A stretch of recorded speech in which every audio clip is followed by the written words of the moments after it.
Olá pessoal, então vamos dar sequência, não é, ao estudo que nós estamos fazendo nessa série, a Considerações Metafísicas, e nesse bloco nós estamos tratando do assunto da solução védica, não é? E esse bloco específico é como foi que os Vedas chegaram no planeta, como os Vedas, ou como chegaram os Vedas, né?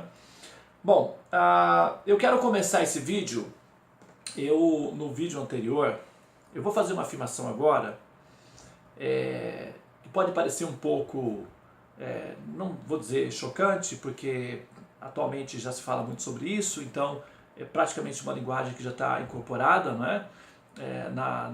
Com as pessoas, mas de certa forma fica parecendo ser uma coisa assim um pouco fantasiosa, quem sabe aí um pouco esotérica, super fantástica, etc. Mas depois que eu fizer a afirmação, eu vou dar embasamentos, ok? Científicos de investigações que já foram feitas no assunto para justificar essa afirmação, para não ficar apenas no plano, exatamente no plano esotérico, no plano da fantasia, para que isso seja uma informação que possa ser comprovada aí com os recursos que nós já temos a partir daqui das experiências humanas, das investigações próprias dos seres humanos sobre o assunto. Os próprios Vedas nos dão as informações sobre como foi que eles chegaram até aqui, ok? Principalmente, essas informações estão, de certa forma, não detalhadamente, mas de uma maneira geral, estão explicadas de algumas maneiras de forma metafórica, mas estão disponibilizadas no Purana, conhecido como o Srimad Bhagavatam, que é uma parte dos Vedas, que é a parte dos Shrutis, são as histórias que se contam para explicar os próprios Vedas, são as corroborações védicas, chamados Shrutis, chama-se Srimad Bhagavatam, a fonte de onde eu estou retirando a maior parte das informações que eu estou repassando para vocês, tá? Muito bem, aí nos próprios Vedas se afirma que os Devas são as personalidades que introduzem os Vedas, ok? Primeiramente, os Vedas, o conhecimento védico, foi recebido por uma personalidade que ele não é essa personalidade, ele é como se fosse o responsável por esse universo específico que nós estamos operando. Existem muitos outros universos, eu vou falar sobre isso. Mas esse universo específico que nós estamos operando, ele é presidido, administrado por que seria aí uma região central aí, administrativa desse universo específico, em que uma personalidade chamada Brahma, ele recebe através de uma visita que esse ser recebe da própria suprema personalidade da verdade absoluta na forma de Vishnu, ok? Então esse ser original chamado Vishnu, a personalidade absoluta, gera os infinitos universos, ok? Que são a teia de universos conhecidas hoje como multiversos. Nos Vedas eles são mencionados como Maya, é uma teia de infinitos, indescritíveis universos. E cada universo possui aí uma divindade que é o presidente local desse universo específico. No nosso caso aqui, esse ser sobrenatural denomina-se Brahma. E esse ser recebe então, o aparecimento dele ele é auto-manifesto, digamos assim. Ele não é gerado, ele aparece dentro do universo. Como tem o universo, ele é uma programação virtual, ok? Ele é um holograma, o universo é um holograma. Então, dentro do programinha, que é o universo, pipoca os subprogramas. É como se você possui um game, não é? E você está desenhando, você é um especialista em desenhar jogos eletrônicos. Então quando você desenha na base ali o programa para o jogo, você vai criando os personagens e eles vão aparecendo gradualmente na medida do seu interesse, da sua necessidade, de acordo com a estrutura do jogo que você está criando. O universo funciona de maneira semelhante, tá? Ele tem uma programação básica, e nessa programação básica, logo aí nos seus primórdios aí da criação do universo, assim, algumas centenas de bilhões de anos atrás, surge um ser auto-manifesto, que na verdade é parte do programa holográfico do universo, e esse ser chama-se Brahma. Esse ser, ele é dotado de uma rede integrada, digamos assim, de computadores, né, que são cérebros. Ele é um ser com forma humana, porém com 4 cérebros, ok? Funciona como uma rede integrada de computadores. E esses cérebros são superpotentes, com muitas informações. Os Vedas estão contidas, os conhecimentos védicos estão contidos já junto com esse ser. É um programa que já vem, é um pacote que já vem com as informações. Esse ser, Brahma, ele então, manipulando a energia do universo, que são as potências dentro do universo, ele passa a gerar uma situação em que as diferentes galáxias são criadas através de um mecanismo automático que é um recurso que ele detém, ok? É um recurso que ele próprio tem por si mesmo, dentro da programação do universo. Com ele vão surgindo outros seres de natureza sobrenatural. Esses seres são chamados os Devas. E os Vedas são as informações, digamos, de programação básica que esses seres Devas possuem na sua manifestação. Então logo eles aparecem, tá? Como esses seres eles estão com a responsabilidade, digamos assim, de vasculhar o universo e colonizar esse universo, ok? As diferentes regiões do universo. O universo, como sendo um programa virtual, como eu disse, existem vários outros subprogramas que estão simultaneamente aparecendo dentro do programa, que é o programa original, que é o universo. E um desses programas, um desses subprogramas, que é um programa dentro do programa, é o sistema solar. Como o universo ele se expande e ele tem uma durabilidade para esse processo de se expandir, na medida em que ele vai se expandindo, os diferentes programinhas que já está desenhado na base do programa do universo antes de ele ser manifesto, então ele vai liberando aí os pacotes de programas que foram previamente estabelecidos para que ele manifestasse, não é? E um desses programas, como eu disse, é o próprio sistema solar. Dentro do sistema solar, que é um subprograma, temos uma outra pecinha, que é o planeta Terra. Nesse programinha, que é a Terra, existe aí as condições apropriadas para que ocorra um fenômeno que, na verdade, é um programa dentro do programa Terra. A Terra é um programa. O sistema solar é um programa um pouco maior. A galáxia, e temos o universo. Então, o universo é o programa geral. E as galáxias, os sistemas solares e os planetas habitáveis são subprogramas. A Terra é um planeta e ele é um programa também. Na medida em que esse programinha ele vai se soltando, ele vai se manifestando, digamos assim, a Terra vai produzindo vai demonstrando a sua funcionalidade.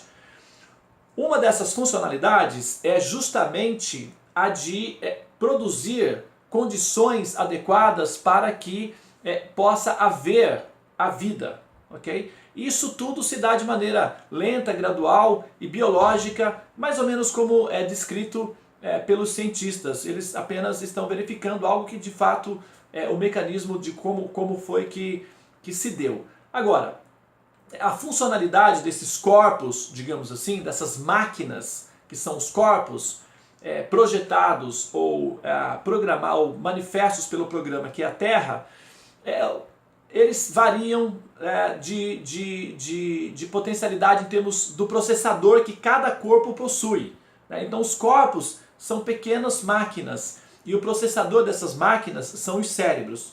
Para cada diferente tipo de corpo, você tem um processador com uma certa capacidade, uma certa potencialidade, tá? E quando nós temos uma situação em que num programinha, que é o sistema solar, com um planeta, existem centenas de outros programas que são sistemas solares com planetas habitáveis, ok? E eles, de um modo geral, pelo menos dentro desse universo, a variação das formas de vida não são muito assim, diferentes não, são mais ou menos parecidas, ok? E quando esses planetas manifestam as formas de vida, uma delas é a forma de vida humana, ok? E a forma de vida humana é subdividida em formas inferiores e formas mais elaboradas, como as formas humanas inferiores, por exemplo, as formas dos primatas, dos orangotangos, dos macacos. Eles são seres humanos numa categoria inferior. Os seres humanos, como nós conhecemos, o Homo sapiens, que é uma derivação dessa categoria secundária, é uma forma humana um pouco mais elaborada, com uma tecnologia logística, que é a formação do corpo, com um processador bem melhor que o processador das formas humanas menos desenvolvidas. E aí nós temos formas humanas menos desenvolvidas nas florestas, com os aborígenes, os índios. Nós temos formas humanas menos desenvolvidas entre os animais, e nós temos também formas humanas mais desenvolvidas, que são os seres humanos já mais refinados e evoluídos. Agora, também ocorre que dentro do universo, como o universo ele é muito antigo, a Terra tem aproximadamente 4 bilhões. Em relação ao universo, que tem aproximadamente 15 bilhões, digamos assim, a Terra é praticamente um bebê, né? Uma criancinha. Dentro do programa maior, que é o universo, outros sistemas manifestaram planetas com formas de vida anteriores a nós, ou seja, existem formas humanas que são mais antigas que as formas humanas encontradas no planeta Terra. E existem formas humanas que são superiores em termos do processador, que é o cérebro, ok? O cérebro humano, ele tem uma capacidade, tá? Ele tem uma capacidade de processação. O cérebro de um primata, de um orangotango, tem uma capacidade. Só que a diferença de código genético de um primata para um ser humano, como nós conhecemos, é apenas 2 ou 3%. Então, o ser humano possui 100% do código genético, como nós entendemos como humano. E os primatas possuem 98%. Praticamente eles são seres humanos, só que numa categoria um pouco inferior em termos de tecnologia, tanto do corpo quanto do processador. Eu não vou dizer necessariamente que isso nos faz melhores num certo sentido, sim. Claro que sim, não vamos ser tão assim,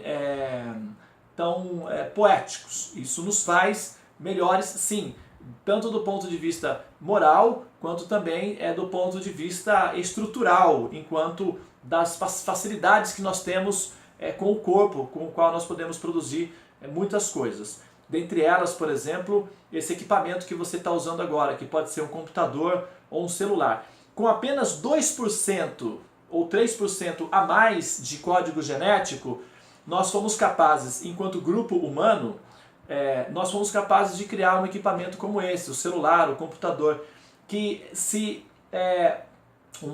qualquer habitante da Idade Média, se aparecesse de repente de paraquedas aqui no século XX, esses habitantes eles nos veriam como semideuses, como deuses, com poderes místicos.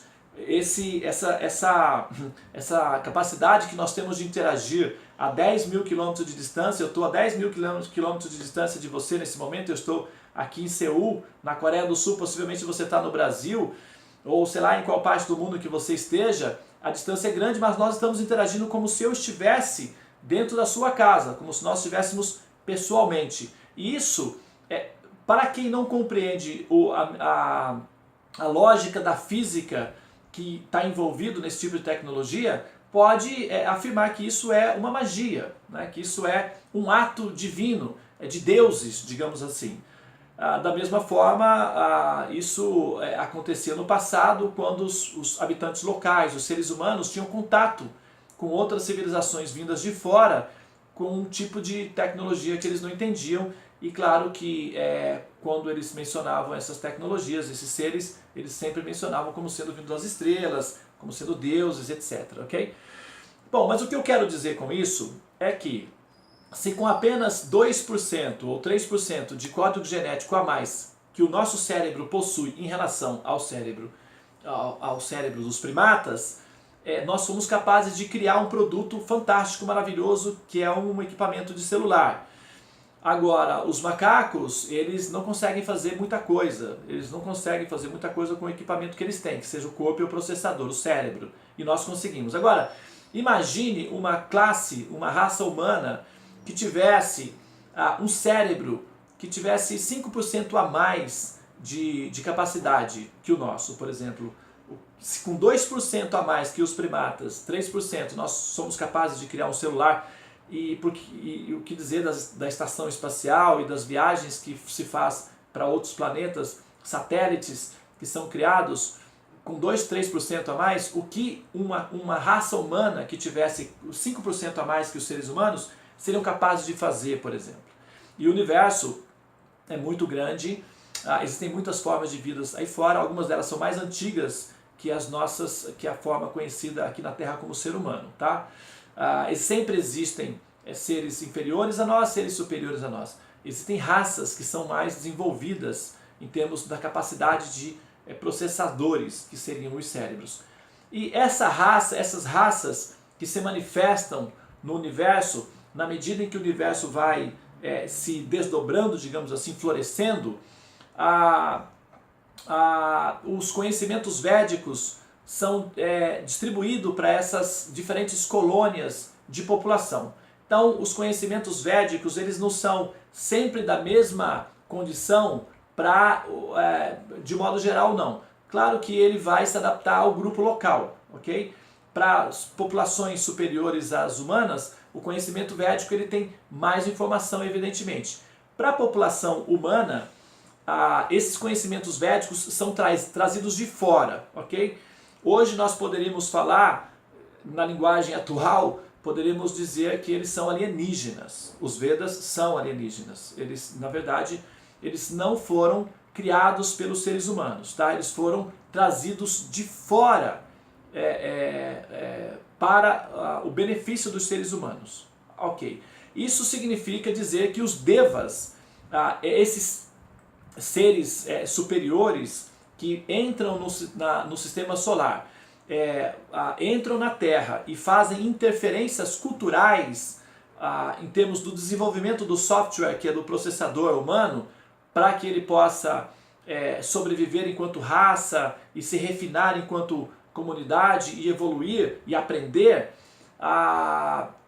essa situação seria o equivalente de dizer que os Devas seriam alienígenas, ou aliens, não é? Ou ETs, digamos, no Brasil se fala ETs, mas são aliens ou alienígenas. Seria na linguagem atual, mas na linguagem védica eles são chamados de Devas, que são aqueles que trazem os Vedas. Muito bem, agora eu vou dar algumas referências científicas para justificar essa afirmação, porque simplesmente dizer que um conhecimento é alienígena ou que veio de fora do sistema solar e caiu aqui na Terra é uma coisa bastante, digamos, não é muito científico. Isso pode ser apenas uma opinião minha, uma opinião, etc. Agora, eu vou dar algumas referências científicas dessas afirmações que eu estou fazendo. Tá? Lembre-se que, primeiramente, a personalidade original por onde os Vedas se manifestam dentro do universo chama-se Brahma. E a partir desse ser, ele então redistribui através dos seus mecanismos os conhecimentos védicos para diferentes personalidades e grupos, e essas personalidades e grupos então saem dentro do universo, rastreando o universo e verificando nas regiões dentro do universo os locais onde possuem sistemas solares com condições para a produção de vida. e quando eles identificam essas regiões, passam então a fazer interações com esses ambientes, acompanhando o processo de evolução do grupo local, do nativo local, ou seja, do ser humano local, e apresentando, não é, o compêndio de conhecimento védico, que é o que permite esses habitantes locais, esses chamados humanos locais, interagirem tanto com o ambiente, que seria a própria Terra, como também interagir com o sistema solar, interagir com o universo em si e saber também o porquê essa situação toda está aí manifesta, tá bem? Muito bem. Como eu disse, eu vou agora passar a dar alguns embasamentos científicos para essa afirmação. Veja bem, eu disponibilizei aqui nos links uma série de vídeos que mencionam esses temas. Tá? Um deles chama-se Cosmologia e Hinduísmo. Esse documentário foi feito pelo astrônomo o Carl Sagan. Chama-se Cosmos. É um documentário que foi feito na década de 80, muito bem feito. E nessa parte em que ele fala do hinduísmo, na verdade, eu quero deixar uma coisa aqui, eu sempre estou tocando nesse ponto, é que o hinduísmo, ele não é necessariamente os Vedas, tá? O hinduísmo são os indianos vivenciando os conhecimentos védicos. Agora, quando os conhecimentos védicos são aplicados no grupo, na população, eles recebem uma variação. São duas coisas diferentes. Como o hindu pratica o conhecimento védico e como os conhecimentos védicos são originalmente explicados. É claro que quando você coloca uma coisa em prática, sempre existe aí uma quebra da qualidade original da informação. Mas, de modo geral, é bom que você entenda a diferença que existe entre hinduísmo e Vedas. Tá? O hinduísmo é uma colcha de retalhos que são diferentes formas que os indianos têm de interpretar e aplicar na vida prática os conhecimentos védicos. E aqui nós estamos falando dos Vedas em si. Entretanto, o documentário está com o nome A Cosmologia e Hinduísmo, ok? E ele apresentado pelo Carl Sagan, e você pode acessar o link e assistir o vídeo por você mesmo e ver qual é o conteúdo. Agora, uma coisa que eu quero mencionar, que é importante, que ele mencionou durante o documentário que ele fez, é que naquela época, em 1980, hoje a situação ainda está mais bem definida dessa forma. Mas naquela época ele disse o seguinte: se existe no planeta Terra uma escritura sagrada, um livro de conhecimento, de tradição religiosa ou de qualquer tentativa de explicar o universo, que normalmente até esse período era feito pelas religiões, não é? Livros sagrados que explicam ou histórias populares que explicam como o universo foi criado, etc. Então ele mencionou que se existe um compêndio de conhecimento registrado no planeta Terra, que seria o equivalente mais próximo do que a ciência constatou com observações e estudos, esse seria os conhecimentos védicos. Inclusive ele cita a proximidade com relação à datação do universo, dos ciclos naturais da Terra e alguns outros temas que ele próprio comentou que você vai poder ver por si mesmo, tá bem? Essa é uma referência. E essa referência, com essa referência, o que nós podemos pegar daí? É que uma população, ok? Uma população humana que há 10 mil anos atrás, porque esses textos védicos eles remontam a 10 mil anos atrás, eles foram registrados há 5, 6 mil anos, mas eles, como a gente já viu nos vídeos anteriores, eles eram falados na tradição oral, então eles são anteriores ao processo escrito. Vamos falar de 10 mil anos aí, tá? Há 10 mil anos atrás, uma população que pudesse descrever o universo, datar o universo e dar coordenadas geográficas do universo que só puderam ser constatadas com o advento dos microscópios e dos satélites, por aí a gente já começa a verificar como é que pode ser isso. Com os recursos que aquela população tinha 10 mil anos atrás, fazer datações do universo, fazer representar o universo da forma heliocêntrica que os sábios ocidentais, mesmo os gregos e os sábios europeus, só vieram assim, a modificar isso depois que o Giordano Bruno apareceu e o Copérnico confirmou as informações do Giordano Bruno de que a Terra não era o centro do sistema solar, mas o Sol sim, e isso já estava descrito nos conhecimentos védicos muitos séculos e milênios antes que o Giordano Bruno suspeitasse disso. Então, quer dizer, que tipo de população é essa que possui esse tipo de conhecimento? De onde vem esse conhecimento? Como eles conseguiram essas informações sem os equipamentos que nós temos atualmente? Telescópios, computadores e outros mais, não é? Bom, eu vou citar algumas curiosidades para corroborar, porque o que eu estou querendo dizer com o vídeo é que os Vedas são o compêndio de conhecimento védico não é uma produção humana. Não foram os indianos que inventaram esse conhecimento. Os indianos foram os primeiros a assimilar o conhecimento, a digerir o conhecimento e a praticar o conhecimento e assim, anexar o conhecimento como parte da cultura. Mas não foi criado pelos seres humanos. Ele foi trazido de fora e implantado na Terra em diferentes regiões. No próximo vídeo eu vou falar sobre isso. Mas os indianos, então, eles cultivaram de maneira, eles foram mais, digamos,